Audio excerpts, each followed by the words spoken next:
এখন বাংলা, এখন বাংলা, এই বাংলাতেই এখন বাংলা। জগদ্দল বিধানসভার 106 নম্বর ব্লকের বিজেপি প্রার্থী অরিন্দম ভট্টাচার্যের সমর্থনে তার নির্বাচনী সভায় উপস্থিত ছিলেন বিজেপি সাংসদ অর্জুন সিং। সভাস্থল থেকেই এখন বাংলার প্রতিনিধিকে একান্ত সাক্ষাৎকার দিলেন তিনি। আসুন দেখে নিই তার কিছু অংশ। भारत माता के जय श्री राम, जय श्री राम। मंच पर उपस्थित आज के सभा के सभापति संचालक ओमकार साहब जी, उपस्थित वक्तव्य रख रहे थे सूरज प्रसाद जी, हमारे मंच पर अभी थोड़ी देर में यहाँ के जो प्रार्थी हैं जगद्दल विधानसभा के अरिंदम भट्टाचार्य जी, मंच पर उपस्थित अंजनी सिंह जी और तमाम हमारे मंच पर जितने भी सम्मानीय व्यक्ति बैठे हुए हैं, सभी लोगों को हार्दिक अभिनंदन है। और सामने बैठे हुए लोग जो इस 18 नंबर वार्ड का इतिहास रचते हैं। 18 नंबर वार्ड अपने आप में एक इतिहास है और सर्कस मैदान तो और भी बड़ा इतिहास है। एक समय था ये कारखाना यहां चलता था, उसके बाद सरकारी हुआ, सरकारी भी कारखाना धीरे धीरे खत्म हुआ। मैं एक चेष्टा में लगा हूं, मेरी मंत्रालय में बात हो रही है, इसको डिस्पोजल कर दिया गया है, सारे लोगों को पैसा दे दिया गया है, फिर भी आपने एमपी बनाया है तो मेरा कुछ धर्म है, कर्म है, इसके लिए कुछ सोचा जाए।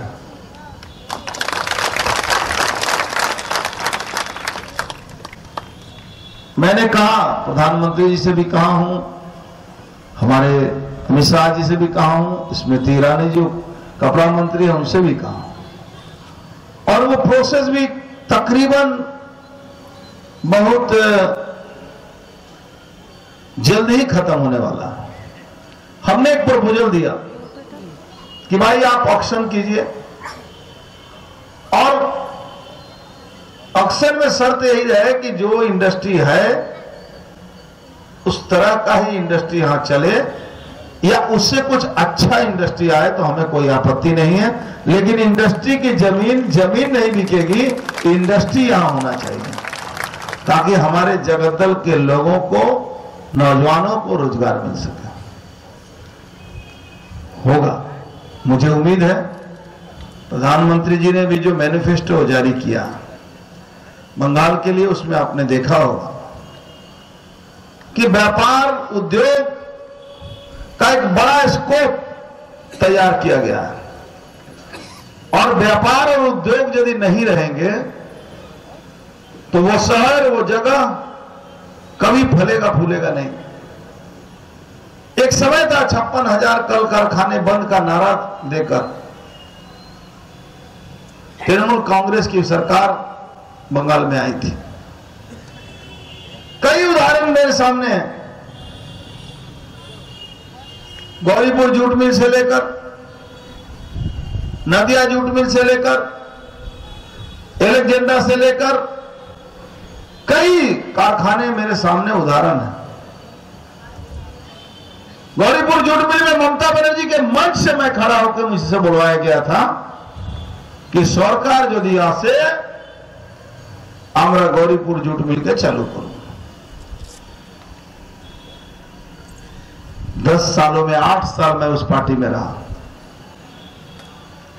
8 साल में 100 से ऊपर बार मैंने प्रधानमंत्री जी से, मैंने मुख्यमंत्री जी से कहा, लेबर मिनिस्टर से कहा कि इस कारखाने को, जितने यहां जूट मिल है, चाहे गौरीपुर हो चाहे नदिया हो, आप गवर्नमेंट इसको एक्वायर कीजिए और एक्वायर करके ऑक्शन कीजिए कोई ना कोई व्यक्ति आकर इस कारखाने को चलाने के लिए तैयार कराना मेरा काम है। आप देखे हैं इसी शहर में एंग्लो इंडिया जूट मिल बंद हो गया था, खत्म हो गया था, नफरचंद खत्म हो चुका था। हमने 2 लोगों को लाया, कारखाना चला, लोग शांति से हैं, कारखाने में काम कर रहे हैं।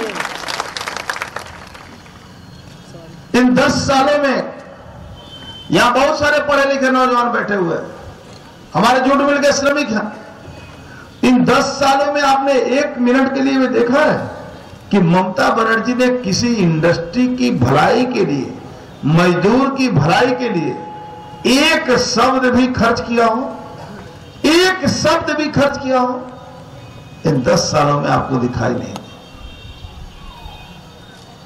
ममता बनर्जी को कारखाना इंडस्ट्री से कोई लेना देना नहीं। ममता बनर्जी को जब हम लोग सरकार में लाए थे, उसके पहले हमने स्लोगन दिया था, शिल्पेर जगह शिल्प चाय, शिल्प छड़ा किचुर चाय ना। आज भी चले जाइएगा बीटी रोड पकड़ के, खड़दा में कई कारखानों के सामने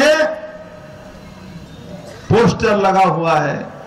पोस्टर आज भी भले ही गंदा हो गया हो, कारखाना तो नहीं हुआ, लेकिन दीदी मुनि ने जो 63 कानून लाया था, उस कानून की धज्जी उड़ाते हुए उस कारखाने को उन्होंने बिल्डिंग बनाने की अनुमति दे दी, क्योंकि भतीजे को पैसा चाहिए। एक आदमी को कितना पैसा चाहिए?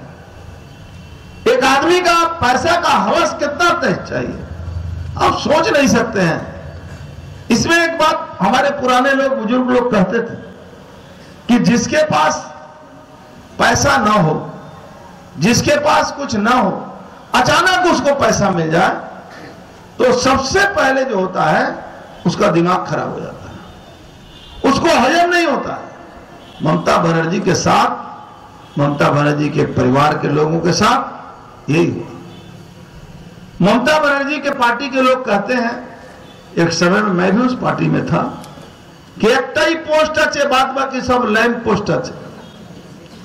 यदि एकटाई पोस्ट आछे, बाद बाकी ताले लैंप पोस्ट आछे, ताले दीदीमुनि आपनार अजानाते, माने आपके अनजाने में इतना बड़ा लूट, इतना बड़ा घपला, इतना बड़ा करप्शन, इतना बड़ा धांधली, इतना बड़ा चोरी आपकी पार्टी के नेता और आपके भतीजे कैसे कर पाए?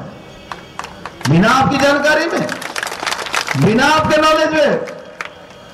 आप बोलती हैं कि आमी एक एक खबर रखी, चिराग तले अंधेरा, घर का ही खबर नहीं रख पाए।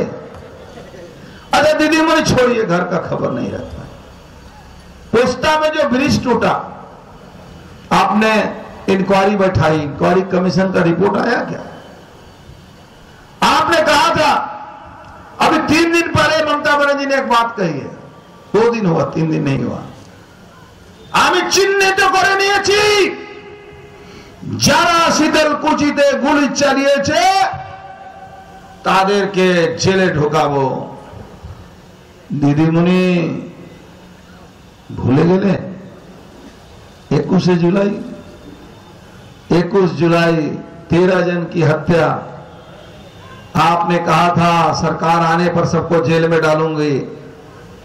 আপনি বলেছিলেন সরকার এলে জেলে ঢুকিয়ে দেব। জেলে তো ছেড়ে দিন, যে গুলি চালানো অর্ডার দিয়েছিল সে মন্ত্রী হয়ে গেছিল, মনীষ গুপ্তা। আপনি ছাড়বেন? আপনি বলছেন कि আমি ছাড়বো না।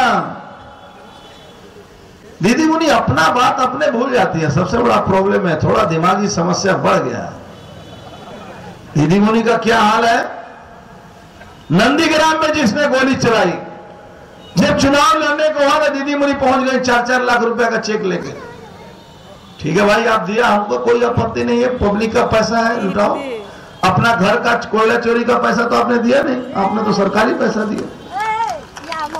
ठीक है, एक गरीब आदमी को 4 लाख मिला, मुझे सबसे बड़ी खुशी है, चाहे जैसे भी गया। आप बोल रही हैं कि 4 लोगों को जिसने मारा है मैंने उनको चिन्हित कर लिया, छोड़ूंगी नहीं मैं सरकार में आऊंगी तो। नंदीग्राम में जितने गोली चलाए वो तो आपका पार्टी का नेता बन गया है। आपने किसको छोड़ा, किसको पकड़ा? किसी को पकड़ा आपने? नहीं पकड़ा आपने। दीदी मुनि, आप जवानी खर्च बहुत करती हैं, आपको भाषण अच्छा देती हैं, लेकिन आपको याद नहीं रहता है। वो सीपीएम वाला हाल है कि 4 दिन पहले एक तो झूठ बोला, जब समय निकल गया तो फिर 4 दिन का नया झूठ बोलता है। अभी दीदी मुनि का वही हाल हो गया। 4 दिन पहले जो कहानी करती हैं, जब समय खत्म हो जाता है 4 दिन का, तो 4 दिन बाद एक नया झूठ बोल देती है।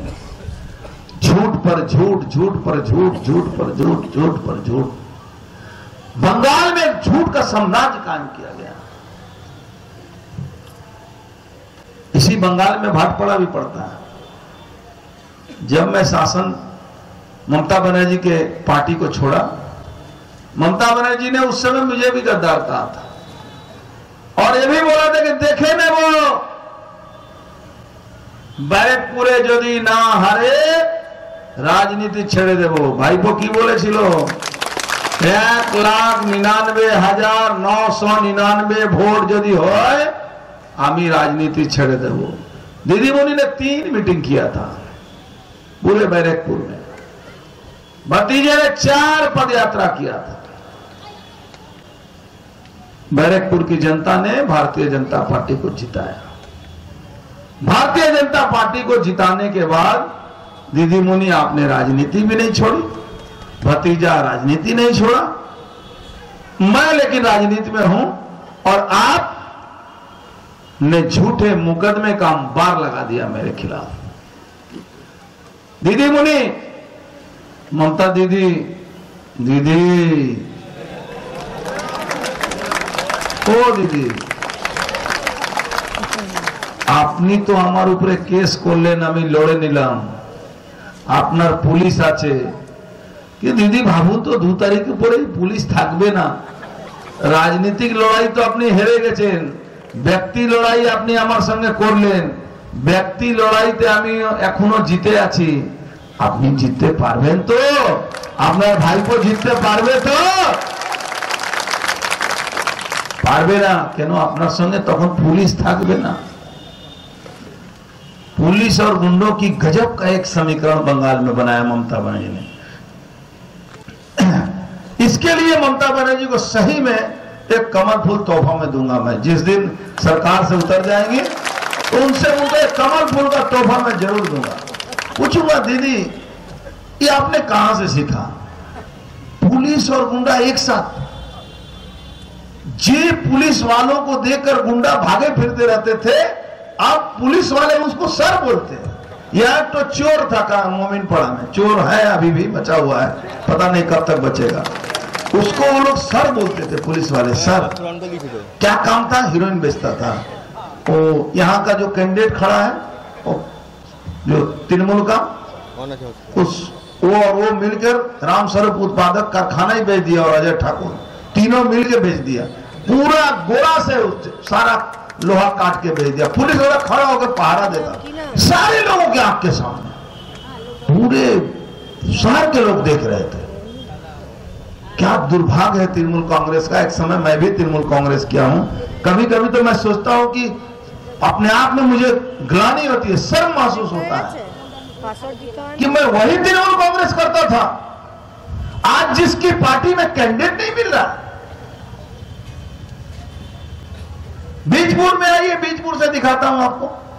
बीजपुर में 2 बार का विधायक को बीजेपी ने कैंडिडेट किया। एक पढ़ा लिखा नौजवान एमबीए किया हुआ, और जो उसके विरोध में है उसका काम क्या है? उसका काम है, उसका बाप उस शहर में सट्टा लाने वाला, उसका बाप पहला आदमी था। उस शहर में चुलाई मद बिक्री करने वाला उसका बाप पहला आदमी था। उस शहर में रेलवे का लोहा चोरी करने वाला उसका बाप पहला आदमी था। तृणमूल का दुर्भाग्य देखिए, कोई आदमी नहीं मिला, उसको टिकट मिल गया। चलो भाई, उसके बाद नईहट्टी में नाटकबाज को टिकट दिया। ममता बनर्जी के सामने चैलेंज किया था कि लोकसभा के चुनाव में बीजेपी को 40,000 वोट से नईहट्टी में हराएंगे।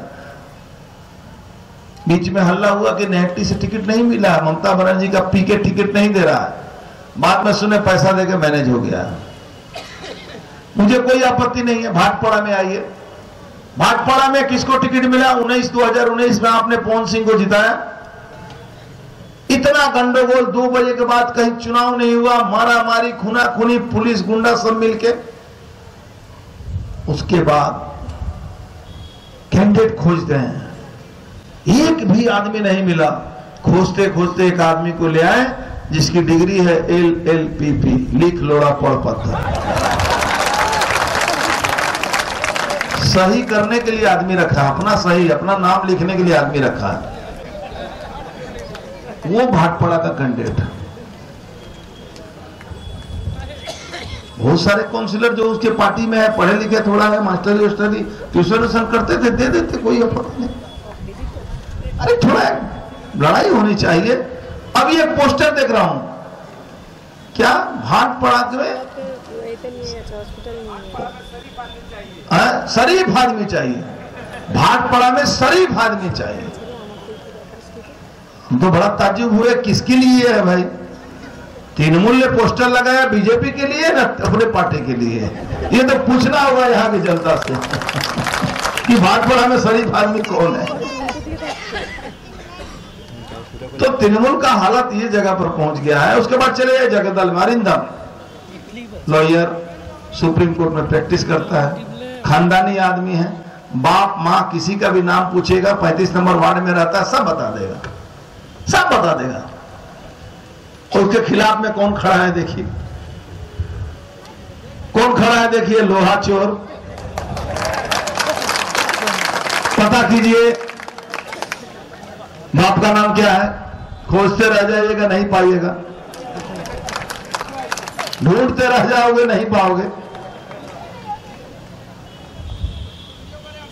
एक पढ़ा लिखा के सामने एक ऐसे आदमी को खड़ा किया, सोचिए, जिसका कैरेक्टर ही है गुंडों को लेकर घूमना, हीरोइन बिक्री करवाना। एक चोर को मारा 12 नंबर वार्ड में कुछ लोगों ने, एक चोर था उसको मारा, पब्लिक पीट के मार दिया। पुलिस वाले तो बॉडीगार्ड में थे, तो पब्लिक देखती है कितना दिन तक बर्दाश्त करेगी, तो पीट दिया, पीटते पीटते मारा। आकाश चौधरी नाम था उसका। उसके मरने के बाद उसका बयान आता है, जो यहां से कैंडिडेट है तृणमूल का, कि मेरा एक अंगुली टूट गया। बाप रे बाप, जिसको पब्लिक पीट के मार दे रही है, गुंडा, लफेरा, तोलाबाज, वो एक नंबर उसका आदमी था। ईद के दिन हमारे मुसलमान भाई बहुत बीजेपी से चिढ़े उनको, बीजेपी से। एक मुसलमान के लड़के को 8 क्लास में या 9 क्लास में पढ़ता था, उसको मारा किसने? इसी के ऑफिस में बैठे हुए जो दिन भर गुंडागर्दी करते हैं, वो उधर से आ रहे थे, वो बाजा, ईद के दिन में बाजा उजा बजाते हैं सब लड़के, तो वो बाजा बजा रहा था, कुछ भीड़ थी इसी में, उसने कुछ बोला, वो लड़का बच्चा, उसको क्या आइडिया है, उसको गोली मार दिया, स्पॉट डेथ। उसके बाद ने खुलेआम कहा कि तृणमूल के नेता का ऑफिस में बैठ के वो लोग आके हमको, हमारे बेटे को गोली मारा। उसके बाद पहुंच गए। हमको नहीं समझ में आता है कि भाई मुसलमान भाई, आप कौन मिट्टी में कौन मिट्टी से तैयार हुए हैं, आपको समझ में नहीं आता है। मोदी जी, बीजेपी खराब है, ममता बनर्जी बहुत अच्छी हैं। सच्चर कमेटी का रिपोर्ट के नाम पर सरकार में आई, 1% से बढ़ा, 1% से 0.75 में चले आया। एक भी नौकरी मिला? मदरसा तो अप्रूवल देने की बात कही थी, दिया? मदरसा के टीचर कलकत्ता में आंदोलन करने के पहले जेल में चले जाते हैं, दिया? उम्फान का रुपया सबसे ज्यादा परेशानी मुसलमानों की थी, दक्षिण 24 परगना, उत्तर 24 परगना, मिला? एक चीज आपको मिला जरूर है, आपको गुंडागर्दी का परमानेंट परमिट मिल गया, जहां भी जाओ करते रहो। लेकिन गुंडों की औकात क्या है, गुंडों का दिन क्या है, गुंडों का समय क्या है? एक कालखंड के बाद गुंडों का या तो जेल में रहेंगे ना तो ऊपर रहेंगे। और जगदल भाटपाड़ा का तो इतिहास है, यहाँ गुंडागर्दी ज्यादा दिन किसी का चला नहीं है। यहाँ गुंडों का बोझ, यहाँ की धरती बर्दाश्त नहीं करती है। समय आ चुका है, गुंडों का बोझ से धरती को हल्का करना पड़ेगा। हल्का करना पड़ेगा, क्योंकि गुंडा को लेकर जो राजनीति ममता बनर्जी ने यहां सिखाया है, उस राजनीति को करने वाले लोग, आप जिस रास्ते पर चल रहे हो, राजनीतिक लड़ाई लड़ो, कोई दिक्कत नहीं है। किसी भी राजनीतिक व्यक्तित्व से मुझे कोई परहेज नहीं, कोई लड़ाई नहीं है। लेकिन राजनीति के नाम पर गुंडागर्दी करने की अगर सोचते हो तो ये पुलिस तुम्हारी कितनी दिन तक रक्षा करेगी, मैं भी देखता हूं। अभी मैं जिंदा हूं और अभी कुछ दिन रहूंगा।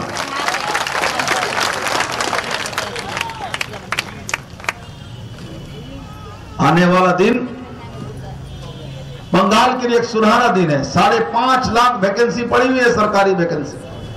ममता बनर्जी ने नौकरी नहीं दिया, लेकिन हमारे मैनिफेस्टो में कहा गया है कि हर घर से एक आदमी कम से कम नौकरी देंगे हम। 33% महिलाओं के लिए आरक्षण, केजी से लेकर पीजी तक फ्री पैसा पढ़ाई, सरकारी वाहनों में महिलाओं के लिए फ्री, इंजीनियरिंग पढ़ने वाले लड़के, मेडिकल पढ़ने वाले लड़कों को बंगला में उनकी शिक्षा दीक्षा। दीदी, ओ दीदी, आपनी पारवे ना क्या ना, शायद हमारे प्रार्थी होने वाले विधायक पहुंच चुके हैं। उनके साथ सौरभ सिंह आपके एक्स चेयरमैन भी उपस्थित हो रहे हैं। जय श्री राम। अच्छा देखिए, तो प्रार्थी को देखने से लगता है ना कि बढ़िया आदमी है, बोलिए लगता है कि नहीं? और उसको देखने से क्या लगता है? लोहा चोर। आपके एक्स चेयरमैन भी उपस्थित है। आने वाला दिन आप निश्चित होकर रहिए। जगद्दल 18 नंबर वार्ड एक ऐसा निर्णायक भूमिका निभाता है इस राजनीति में कि भाटपाड़ा और जगद्दल की राजनीति का निर्णय 18, 16, 17, 12, 15 यहीं से होता है। क्या ठीक बोला? तो ये जिधर पलटा उधर सरकार बनती है। 18 से लेकर 35 नंबर वार्ड जब मैं चेयरमैन था तो मैंने सींचा, जहां कुछ भी नहीं था वहां रास्ते, व्यवस्था सब हमने किया। उसके बाद से आज की हालत देखिए। आज हालत यह है, एक समय था कि रास्ते पर डस्टबिन में कूड़ा बेचारा परेशान रहता था, गार्बेज परेशान रहता था। 10 मिनट वहां पहुंचते नहीं तब तक गाड़ी आके उठा ले जाती थी। अभी कूड़ा कमर में हाथ देकर खड़ा रहता है कि आओ, तुम्हारी हिम्मत है तो मुझे उठा के दिखाओ। ये हालत है। आओ, तुम्हारी हिम्मत है तो मुझे उठा के दिखाओ। और उसके बाद भी तृणमूल कांग्रेस के लोग कहते हैं कि हमको वोट दो। दीदी ना कि दुआरे पहुंचे गए। अरे दीदी, दीदी, ओ दीदी 9.5 बছর কোথায় ছিলে? 9.5 बरस किधर थी?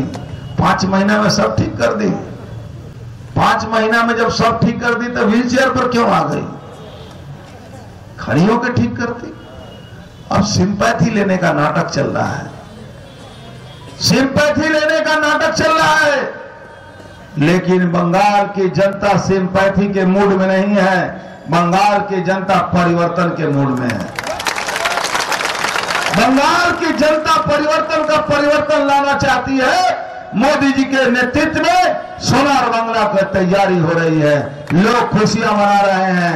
वोट देने के बाद आते हैं तो चाय दुकान, पान दुकान में बैठ कर कहते हैं कि दिए एलम वोट एबार दीदी मुनि बुझबे, दिए एलम वोट मोदी के एबार दीदी मुनि बुझबे। ताई आज आप लोग के सामने, चूंकि आपके प्रार्थी भी आ चुके हैं, मैं आधे घंटे से वक्तव्य दे रहा हूं। मुझे और भी एक जगह जाना है। मैं सिर्फ आपसे एक ही बात कहना चाहूंगा कि जब वोट देने पहुंचिए, लाइन में खड़े होइए, याद कीजिए तृणमूल के गुंडों ने कितना गुंडागर्दी किया है। याद कीजिए शारदा नारदा एसकेआई कोर्ट में कितने लोगों का पैसा ममता बनर्जी की पार्टी और ममता बनर्जी ने लिया है। याद कीजिए जूट मिल के श्रमिकों कि 10 साल में ममता बनर्जी ने एक भी कोई वैसा काम नहीं किया जो जूट मिलों के श्रमिकों की भलाई करना। याद कीजिएगा वो दिन कि जस भाटपाड़ा में आप रहते हैं, जगतदल में रहते हैं, ममता बनर्जी की आंख की किरकिरी बनी हुई है और ममता बनर्जी कहती है मंच पर खड़े होकर कि बीजेपी के वोट दिए छिले तो भाटपाड़ा बानिए देवो, जगतदल बानिए देवो, नईहटी बानिए देवो। तो दीदी भाटपाड़ा जब आपसे हटा तो आपका 18 सीट चला गया। नंदीग्राम जब आपसे हटा तो आप अपना सीट भी हार गए हैं। राजीव बनर्जी जब हटे हावड़ा साफ हो गया। लोकेश चटर्जी हटी, हुगली गायब हो गया। दीदी हम लोग जब आ गए भारतीय जनता पार्टी में और भारतीय जनता पार्टी ने हमें सीने से लगाया और हमें मान और सम्मान दिया। भारतीय जनता पार्टी के तमाम कार्यकर्ताओं को मैं शपथ लेके कहता हूं, आप जिस लड़ाई को लड़ रहे हैं हम लोग उस लड़ाई को इतना आगे ले जाएंगे कि 2 मई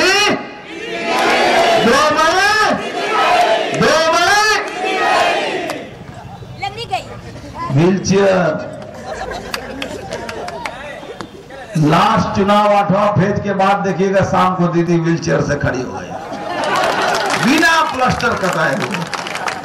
ऐसा डॉक्टर को प्लेटिनम मेडल देंगे भारतीय जनता पार्टी की सरकार में आने के बाद।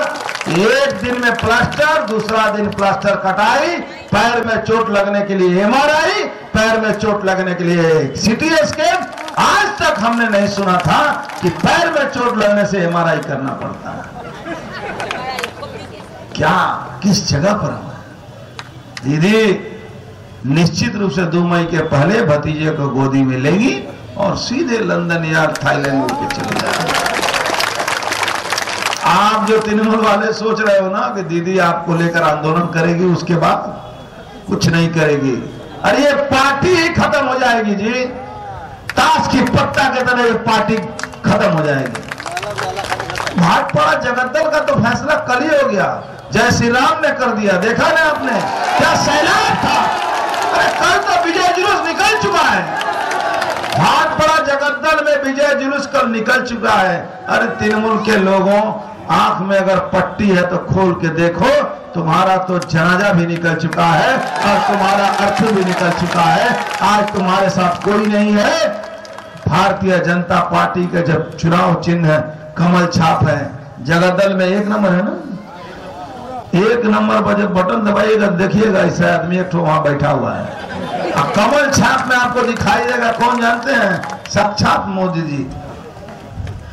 भारतवर्ष के लिए आज के तारीख में मोदी जी ने जो कर दिया है, कश्मीर से लेकर अयोध्या तक सारा वादा पूरा कर दिया।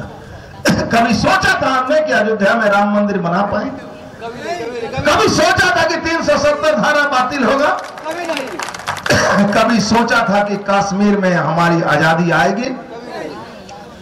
एक बात सोच लीजिए, मोदी जी अब बंगाल को देख रहे हैं, मैनिफेस्टो भी कर दिए, वादा भी कर दिए, सोनार बंगला भी बनाएंगे और किसी दिन रात में सुबह सोइएगा, सुबह उठ के देखिएगा तो पाकिस्तान आधा भारत में मिल गया। और दीदी मुनी बंगाल में भारत में नया पाकिस्तान बनाने की सोच रही है और मोदी जी पाकिस्तानी को भारत में ले आने की कोशिश कर रहे हैं। तो घबराने की बात नहीं है। दीदी जो बोलती है वो करती नहीं है, लेकिन मोदी जी जो बोलते हैं वही करते हैं। अरे मोदी है तो मुमकिन है कि नहीं? मोदी जी ने जो भी कहा वो किया और ये भी होगा।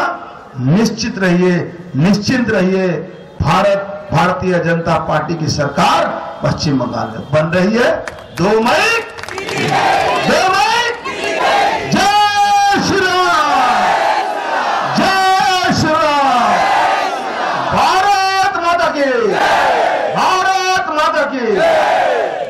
अभी आप लोगों ने अपने उम्मीदवार जगद्दल विधानसभा के उम्मीदवार श्री अरिंदम भट्टाचार्य से उनकी दिल की बातें सुनी। दादा के आने वाले दिनों में आपका भरपूर सहयोग, आपका भरपूर आशीर्वाद अरिंदम भट्टाचार्य को আমাদের নির্বাচন হচ্ছিল, এখন ওটা 72 ঘন্টা ইলেকশন কমিশন করে দিয়েছে। এর জন্য কি প্রভাব পড়তে পারে মানুষের উপর? কোনো প্রভাব নেই। ভারতীয় জনতা পার্টি সবসময় মানুষের সঙ্গে কাজ করে, এটা নিয়ে কোনো সমস্যা নেই। আচ্ছা, 2021-এ একটু অন্য ভোটটা যাচ্ছে, এটা নিয়ে কি মন্তব্য আপনার? 2021-এ ভোটটা একটু অন্যরকম হাওয়া আসছে, এই কোন দিকে হাওয়াটা যেতে চাইছে মানুষের কাছে, এটা নিয়ে চারদিকে জয় শ্রীরাম আছে, হাওয়া যেখানে জয় শ্রীরাম আছে ওখানে আবার হাওয়া করছে, শুধু জয় শ্রীরাম আছে। জয় শ্রীরাম।